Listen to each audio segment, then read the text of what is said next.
Olá, nesse vídeo a gente vai falar de leishmaniose visceral ou Kala-Azar. Bom, antes de começar falando do cenário geral da leishmaniose visceral, contar aqui uma historinha para vocês. Vocês sabem da origem do nome Kala-Azar? Bom, eu pesquisei e Kala-Azar é uma expressão usada na Índia para a doença e significava doença negra. Só uma curiosidadezinha aí que é legal. Bom, onde que predomina a calazar aqui no Brasil? No Brasil a gente tem um predomínio nos estados do Nordeste e nos estados de Minas Gerais e tem aumentado muito os casos de calazar nos últimos 10 anos, de 2003 para cá. O agente etiológico da leishmaniose visceral é o Leishmania chagas. Essa é a principal espécie aqui causadora no Brasil. Existem outras espécies. Bom, quanto ao vetor, quem que transmite a leishmaniose visceral? É o Lutzomia longipalpis, é o principal vetor da calazar. O reservatório, a gente tem aí um reservatório doméstico, que é o cão, e um reservatório silvestre, que é a raposa. A forma infectante para o homem é a forma promastigota metacíclico. É aquela forma que está presente lá na saliva do inseto, do Lutzomia, e que é inoculada por meio da picada. Bom, e quem que é o alvo da Leishmaniose chagas? Olha, eu coloquei aqui, o alvo é o macrófago. Ele é o principal alvo e vai desencadear todo o processo patogênico da doença. Bom, e quanto ao ciclo, a gente tem aqui o vetor, que é o Lutzomia longipalpis, ele vai e pica o ser humano. Por meio da picada, ele inocula as formas infectantes ali, como já citado, são os promastigotas metacíclicos. Essas formas infectantes vão em direção ao seu alvo. Quem que é seu alvo? Os macrófagos, principalmente.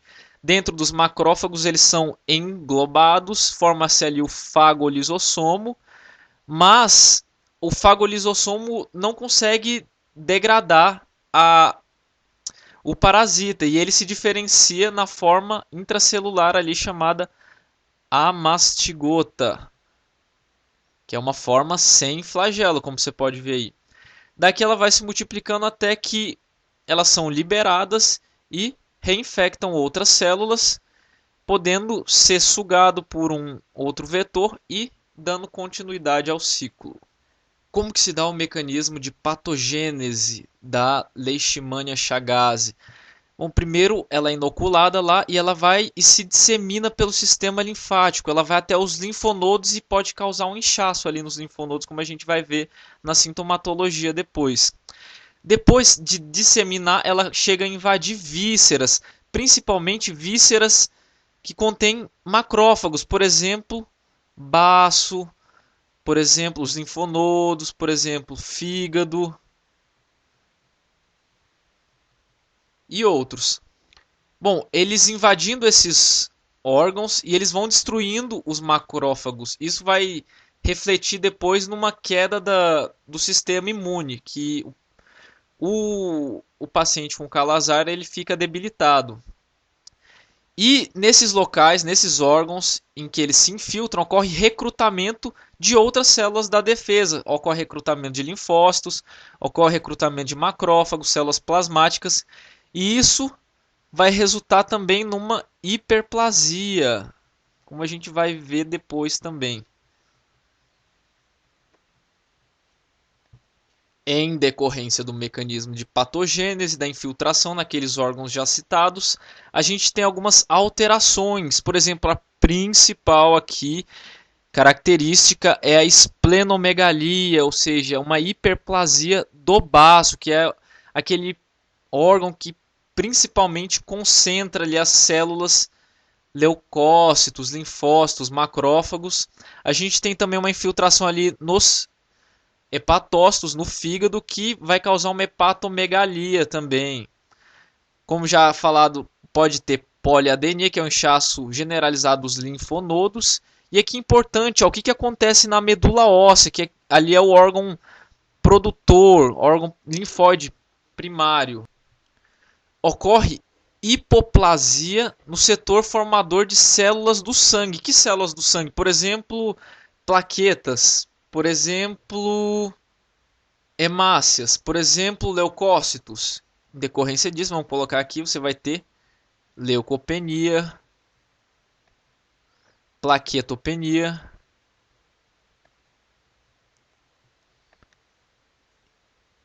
e também anemia. Ah, que interessante lembrar no caso do fígado que uma fibrose ali no tecido do fígado pode levar a uma hipertensão portal. E isso vai levar, pode levar, aliás, a ascite, que é aquele edema característico da barriga d'água, que você vai lembrar lá do caso da esquistossomose. Agora vamos falar mais detalhadamente dos sintomas ou dos sinais.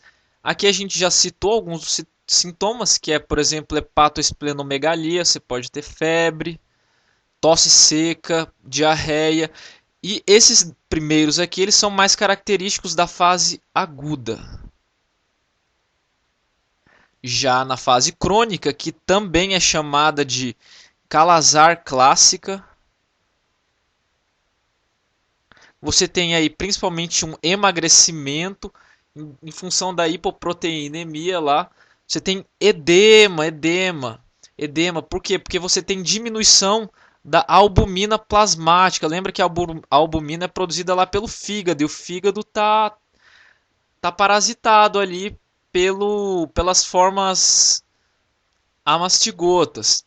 Pode também ter hemorragia. Lembra lá que ele afeta a medula óssea, o sistema produtor de sangue, em função da diminuição de plaquetas, diminuição de eritrócitos.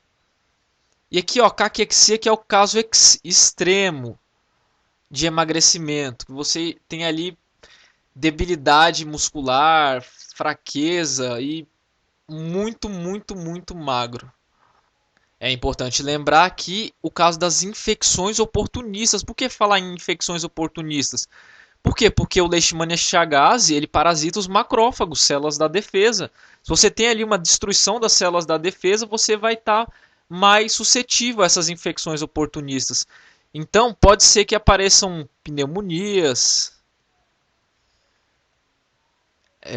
doenças causadas por fungos, bactérias e assim por diante. Diagnóstico, como que faz o diagnóstico? Bom, clínico, saber se a pessoa estava numa área de risco ali, em meio a animais que possam ser reservatórios, como por exemplo o cão doméstico. Diagnóstico direto, laboratorial ali, você faz punção da medula óssea para procurar os parasitas. É uma forma bem invasiva. E sorologia também, você pode fazer imunofluorescência indireta e ELISA. Tratamento, as formas de tratamento a gente tem aqui. A principal é o uso de antimoniais pentavalentes. No comércio aí, vem com o nome de glucantime. Pode ser usado pentamidina também e anfotericina B, mas o principal é antimoniais pentavalentes. Quanto às formas de prevenção, a gente tem aqui combate ao vetor, aquele mosquitinho lá, o Lutsomia longipalpis, como já falado no começo do vídeo. Medidas individuais também, por exemplo, você vai viajar lá para o Nordeste, vai para a praia ali e tal, tem que verificar se ali é uma área de risco e tomar as medidas de prevenção, né? Colocar telas nas janelas e tudo mais, usar repelentes. Diagnóstico e tratamento dos doentes. Quanto aos cães ali, as raposas, bom, tratar ou sacrificar, né? Bom, quanto ao tratamento, ainda não existe um tratamento 100% eficaz pro cão, né? Mas a gente não vai falar aqui sobre a leishmaniose visceral no cão. De leishmaniose visceral era isso, galera, que eu tinha para falar.